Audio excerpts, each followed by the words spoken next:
Okay, King Trykk here, broadcasting from my footstool in Montana, my throne rooms in Alaska, head of the Nordic Confederacy. Going to be making a quick video and commenting on some subject matter that's significant to me and should be significant to you.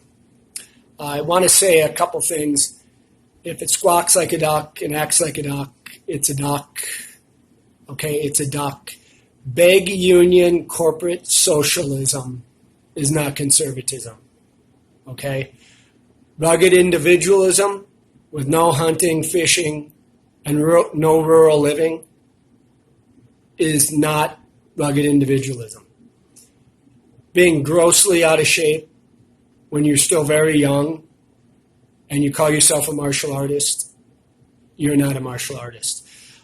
So let's go forward on something that's significant. I want to start with some quotes here on second President of the United States, John Adams. He said in a letter to Thomas Jefferson, "Can a free government possibly exist with the Roman Catholic religion?" Letter to Thomas Jefferson. Very significant question. It's not an anti-Catholic comment. It's definitely an anti-Catholic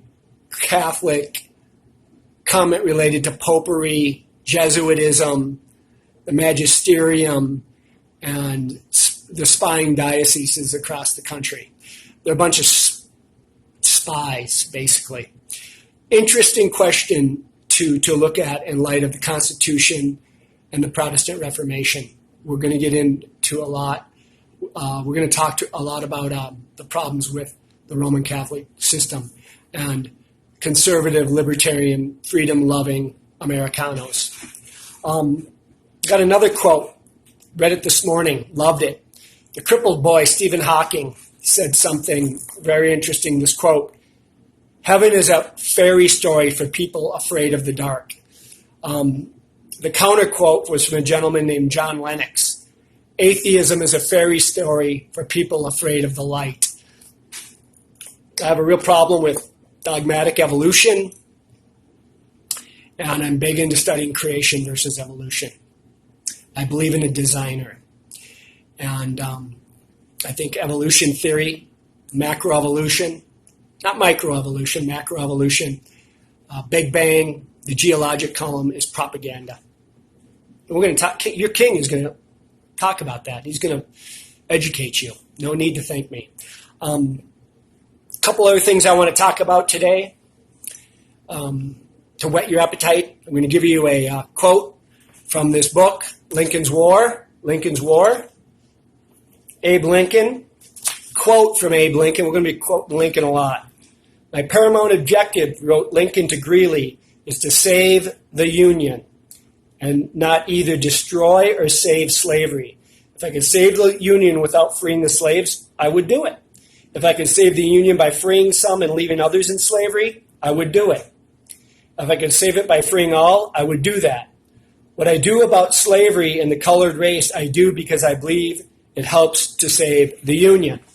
Now, why is that significant? Because the Civil War, as I said in the previous video, was about protective tariffs, internal improvements, and centralization, national bank.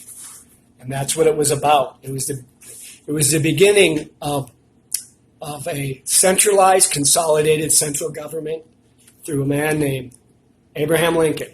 He's not the wonderful person people think. And on Mount Rushmore, I want him down, and I want Sitting Bull up. And that's my opinion. And I'm sticking to it.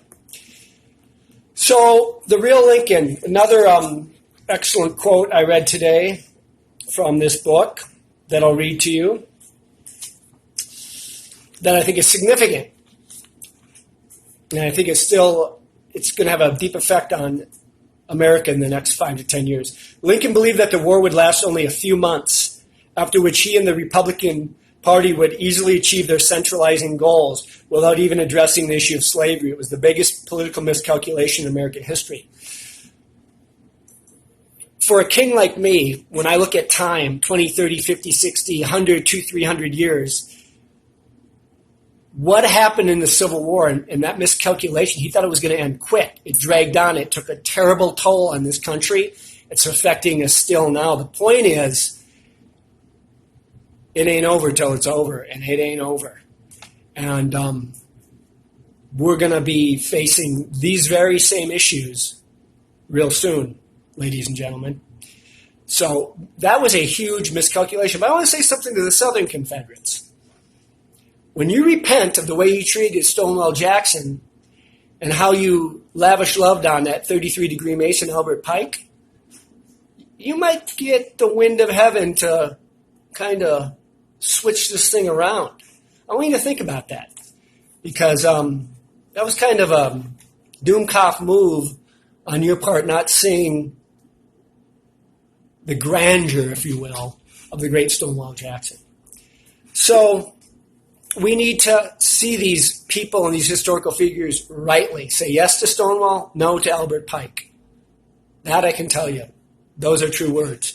I want to end this quick video with another one of my subjects that I'm studying deeply and have had the last 4 years is Islam. This is some hadiths on women from Muhammad. After I die, the biggest problem that I leave to man is woman. Muhammad asked, is not the value of a woman's eyewitness testimony half that of a man's? A woman said, yes. He said, that is because a woman's mind is deficient. So, this is a good one. Muhammad, a woman is like a rib. If you straighten her out, she will break. To get any benefit from her, you must leave her crooked. Great book. Your king studies great materials because you actually have to read and study to know what you're talking about. Big populist, fake conservative, liberal, very liberal, big union pensions. Hey, man, we know the deal. We know the deal. It's a game. It's a game, man. It's a hustle. It's a big hustle. Anyways, King Trykk, the Nordic Confederacy. Noah, 40 days and 40 nights on the ark? Noah, 40 days and 40 nights on the ark. I have to check my Bible. I'm also a big Bible student. 30 years studying the Bible. Studying the Hebrew, studying the Greek. I think you have to study sometimes to know things. Just a suggestion.